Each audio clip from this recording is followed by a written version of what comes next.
រឿងប្រវត្តិអង្គលីមៀលភាគទី3ការបរាជ័យនៃកងទ័ពពិសេសនេះធ្វើឲ្យព្រះបាទបក្សិណតិកោសលយល់នៅថ្វីដៃដ៏ខ្លាំងពូកែរបស់មហាចៅអង្គលីមៀលព្រះអង្គបានប្រជុំអស់កុង្សីសេនាបតីហើយចាត់ទ័ពមេទ័ពធំដែលមានឈ្មោះល្បីខាងសឹកសង្គ្រាមឲ្យត្រៀមកម្លាំងលើកទ័ពចេញទៅចាប់អង្គលីមៀលឯព្រាហ្មណ៍បរហិតកាលបើជ្រាបពីដំណឹងរបស់កូនហើយក៏នាំដំណឹងនេះទៅពិគ្រោះនឹងព្រាហ្មណីជាភរិយារកមធ្យោបាយឲ្យកូនគេចខ្លួនព្រាហ្មណីនិយាយនឹងប្តីទាំងញាប់ញ័រថាទេនេះប្រហែលជាគេរៀនវិជ្ជាវិទ្យាមន្តខុសទាស់គ្រូមកបែបណាមួយហើយបានជាគេក្រពុលមុខហ៊ានសម្លាប់មនុស្សយ៉ាងនេះទើបនាងប្រញាប់ចេញទៅមុនកងទ័ពដើម្បីប្រាប់ហេតុការណ៍នេះឲ្យកូនដឹងមុនថ្ងៃមួយពេលដែលអង្គលីមៀបានម្រាមដៃជាច្រើនហើយក៏ឈប់រាប់ម្រាមដៃទាំងនោះក៏ផ្លាត់មាត់ថាអីយ៉ាបានចំនួន999មេដៃហើយតានៅខ្វះតែមេដៃមួយទៀតប៉ុណ្ណោះកាលនោះព្រះបាទសម្មាសម្ពុទ្ធព្រះអង្គគង់ក្នុងវិហារវត្តចិន្តពុនព្រះអង្គទ្រង់បំពេញនៅពុទ្ធកិច្ចទាំង5ជានិច្ចគឺ 1. ពេលព្រឹកទ្រង់និមន្តបិណ្ឌបាតប្រុសសត្វដែលមាននិស្ស័យ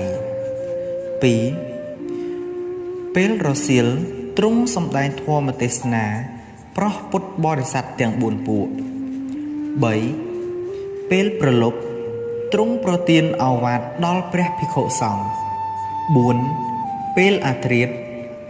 ទ្រង់ដោះប្រស្នាប្រោះពួកទេវតា 5. ពេលជិតភ្លឺទ្រង់ប្រមាលមើលឧបនិស្ស័យសត្វត្រូវដែលប្រុស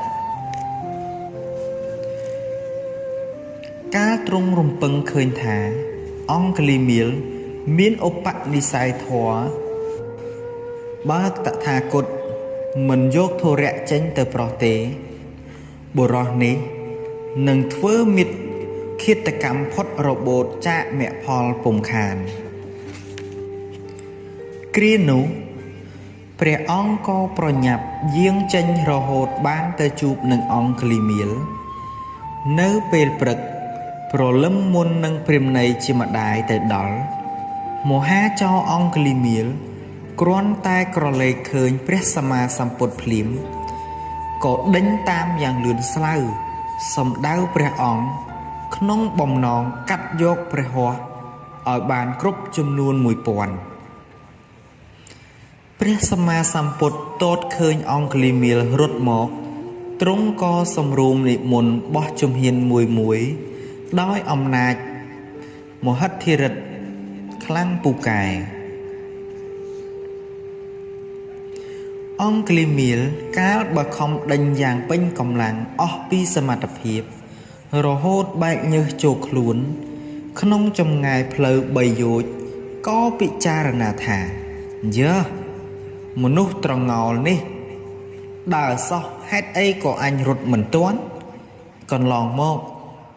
ទោះជាអំណាចសេះរត់លឿនយ៉ាងណាគង់តែអញជិះខ្នងវាបាន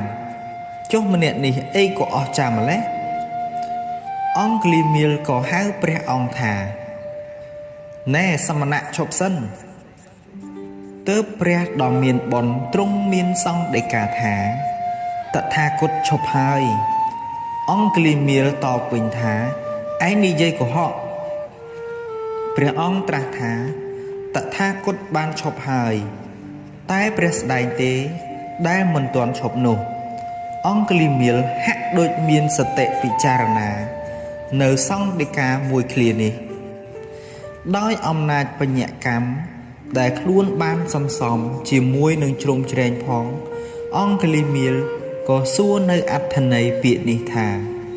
ណែសមណៈឈប់សិនហើយពន្យល់មកមើល តើពាក្យថាឯងឈប់រីឯយើងមិនទាន់ឈប់នេះមានន័យយ៉ាងដូចម្ដេចទៅព្រះសម្មាសម្ពុទ្ធជ្រាបថាខណៈចិត្តអង្គលីមាលបានធ្លាក់ចុះក្នុងការពិចារណាទើបទ្រង់ឈប់រួចងាកមកប្រោសហើយព្រះអង្គទ្រង់ញែកនៃខ្លីៗថាតថាគតឈប់ហើយគឺឈប់ធ្វើអំពើបាបជាអកុសលទាំងពួងដែលនាំឲ្យមានផលជាទុក្ខដល់អ្នកមកជាយូរហើយតែព្រះស្ដែងទេដែលមិនទាន់ឈប់គឺមិនទាន់ឈប់ចាកបាបធម៌ដូច្នេះព្រះពុទ្ធដីកាប៉ុណ្ណេះធ្វើឲ្យអង្គលីមាលភ្ញាក់ស្មារតីរលឹកនឹកឃើញទោសរបស់ខ្លួនភ្លាមព្រះសម្មាសម្ពុទ្ធជ្រាបនៅទឹកចិត្តដែលគេកំពុងតែពិចារណានោះទើបព្រះទ្រង់ត្រាស់រំលឹកព្រះពុទ្ធបានមានសង្ឃដីកាថាការដែលចង់ឲ្យខ្លួនពូកែហើយប្រព្រឹត្តនៅអំពើបៀតបៀនអ្នកដទៃនោះជាទោសក្នុងបច្ចុប្បន្ននិងទោសនៅក្នុងបរលោកផងឯពាក្យថាពូកែប្រះចាកទុក្ខនោះវិញជាផ្លូវដែលតថាគតបានប្រព្រឹត្តហើយដល់ប្រពៃដូចជាពេលនេះព្រះស្ដែងខំរត់ដេញតថាគតដែលកំពុងដើរអស់ចម្ងាយផ្លូវបីយោយគត់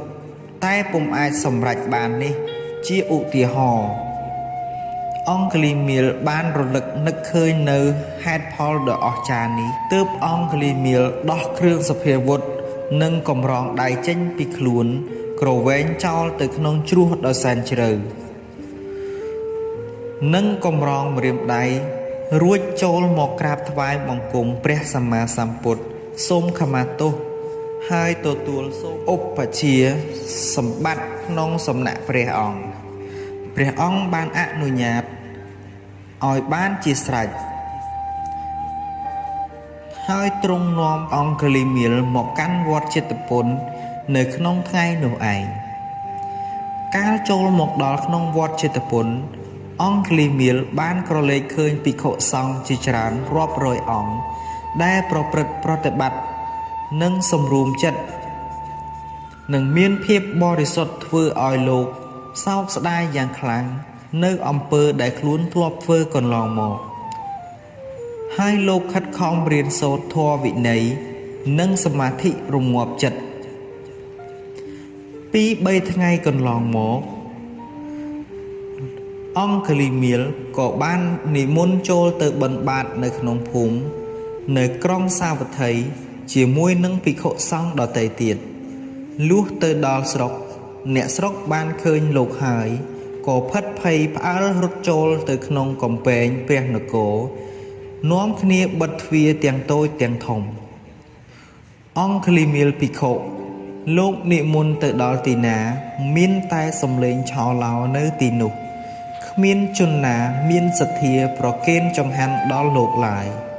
ថ្លែងពីព្រះបាទបសិណតិកោសលជ្រាបថាអង្គលីមាលដេញតាមព្រះសម្មាសម្ពុទ្ធដល់វត្តចេតពុនទ្រង់ក៏លើកពលសេនាយោធាសំខាន់ចូលទៅឡោមព័ទ្ធជិតក្នុងព្រះវិហារហើយចូលទៅថ្វាយបង្គំទូលសួរព្រះសាស្តាឯព្រះសាស្តាទ្រង់ជ្រាបថាព្រះរាជាប៉ងនឹងចាប់អង្គលីមាលដែលកំពុងតែគង់នៅជាមួយព្រះអង្គក្នុងមហាវិហារក៏ទ្រង់អភិសង្ខាបដិហាបំបាំងមិនអោយព្រះអង្គព្រះរាជាទតឃើញភិក្ខុអង្គលីមាលឡើយព្រះរាជាក្រាបថ្វាយបង្គំព្រះសាស្តាហើយទូលថាព្រះអង្គតើអង្គលីមាលមានមកលាក់ខ្លួននៅក្នុងវត្តនេះទេព្រះអង្គសាស្តាមានសង្ឃដីកាថាបបិទ្ធព្រះរាជាព្រះអង្គលីមាលនៅទីនេះមែនតែគេបានឧបសម្បទាជាភិក្ខុទៅហើយព្រះរាជាឮថាអង្គលីមាលបួសហើយ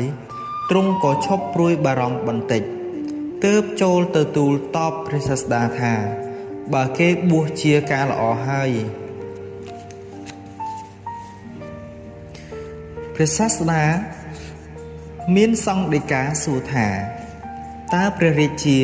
នឹងយកទោសគេទៀតទេព្រះរាជាលើកហាត់ប្រណម្យតបទៀតថា